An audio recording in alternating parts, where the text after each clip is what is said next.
So previously we were talking about impedance for resistors, capacitors, and inductors. And just as a refresher, we have something like so R, C, and L. But we didn't want these forms. We wanted to convert them into impedances instead. So the impedance form for a resistor is just ZR, or it's just ZR equals R. For a capacitor, Zc is equal to negative J divided by omega C. For the inductor, Zl is J omega L. Now notice in capacitors and inductors, we have the case of angular frequency. So when we're given some information about about the source being sinusoidal, we use what's called phasor analysis. Now, previously, I looked at this, and you don't have to know why exactly I gave this formula. So we have V equals to IR plus L di dt plus 1 over C, the integral of 0 to t, I of tau d tau. What you needed to know was that this was a differential equation.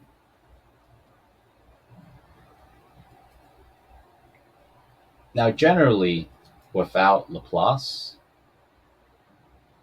or prior knowledge in defect or differential equations, you wouldn't really know how to solve a differential equation like this. I mean, that's given, right? So, in this situation, we scrap the idea entirely. Let's not solve it. Let's convert it to impedances. By converting it to impedances, we turn these almost like a resistor, almost acting like a resistor.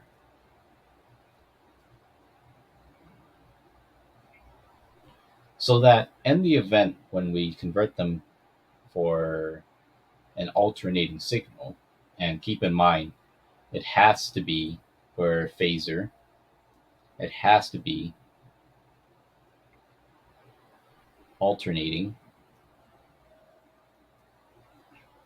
We can convert we can convert the circuit elements into impedances which behave like resistors. Then we can actually apply resistor addition, resistor combination, like as such.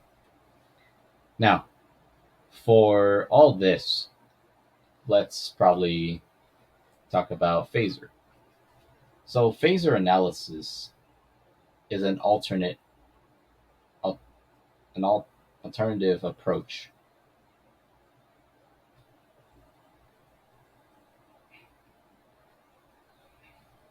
Spell approach wrong.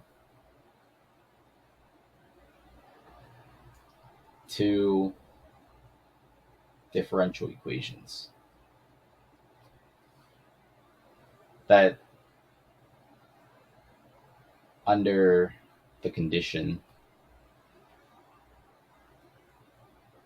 that source is AC or alternating.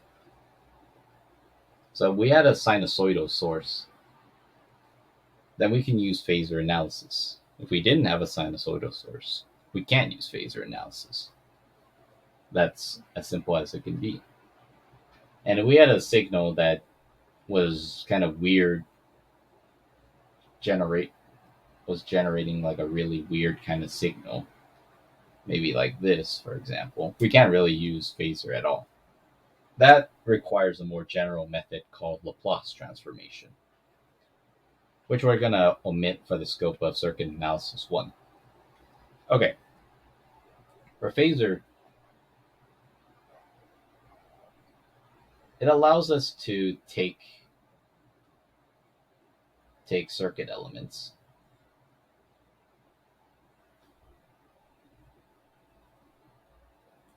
and treat them like resistors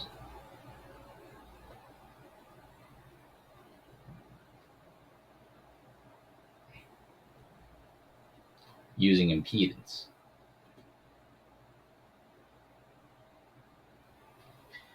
So, as such, we're able to actually encode voltage current relationships very easily.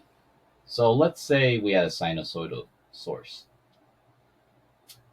Now, to convert to phasor, resistors go into resistors, capacitors become J divided by omega C, inductors become J omega L. But what about sinusoidal sources? Sinusoidal sources in this situation have something like this. We use its polar equivalent. So we have Vm angle phi. And similarly for current,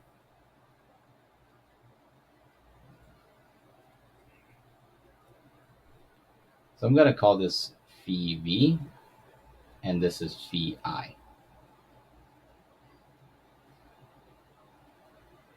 Like so.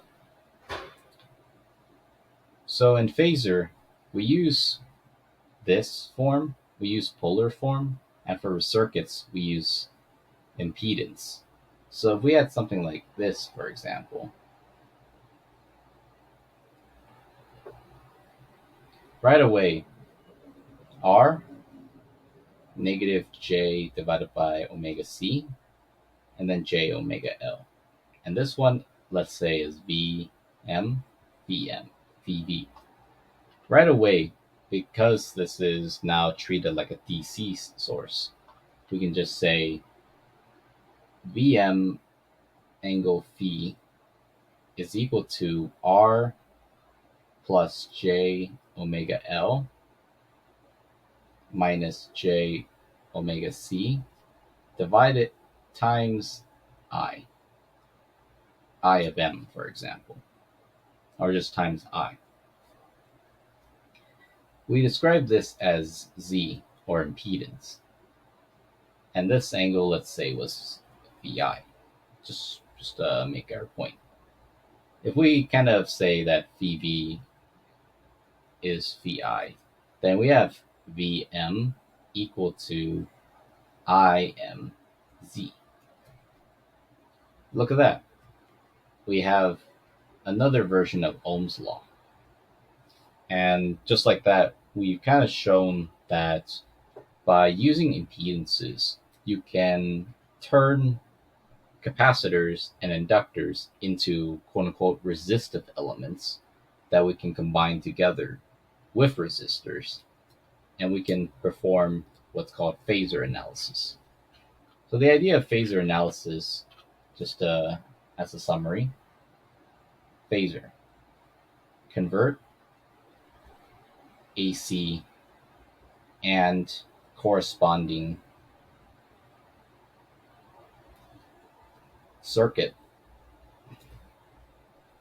elements into complex quantities.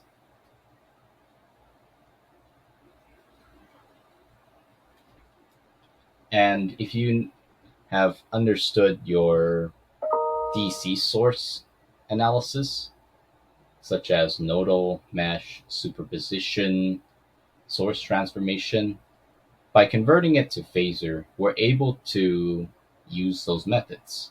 So, thank you.